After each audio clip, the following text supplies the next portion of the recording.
He stood there, gently running his hand over the shiny Porsche he had just bought. To the world, he was successful, rich, untouchable. But what nobody saw was the emptiness inside. He had lost friends chasing money. His health was fading because of stress. And every night he asked himself, was it worth it? The man's fingers traced the sleek curves of the car, feeling the cold metal beneath his skin.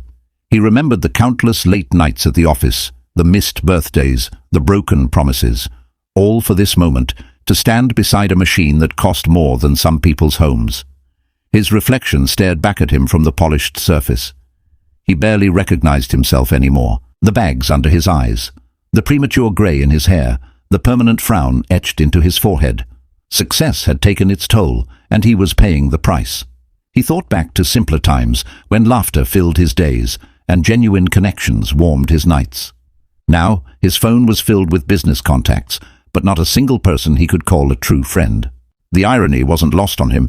He had everything money could buy, but nothing that truly mattered. His health, once robust and vibrant, now hung by a thread.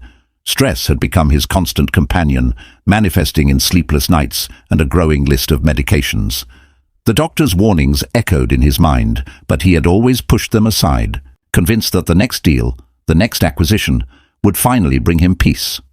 As he stood there, surrounded by the trappings of wealth, a familiar question crept into his mind. Was it worth it? The silence that followed was deafening.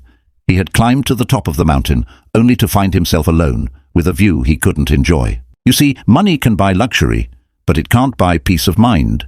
The poor envy the rich, and the rich often envy the simple life of the poor. The man's thoughts drifted to the people he had left behind in his relentless pursuit of success.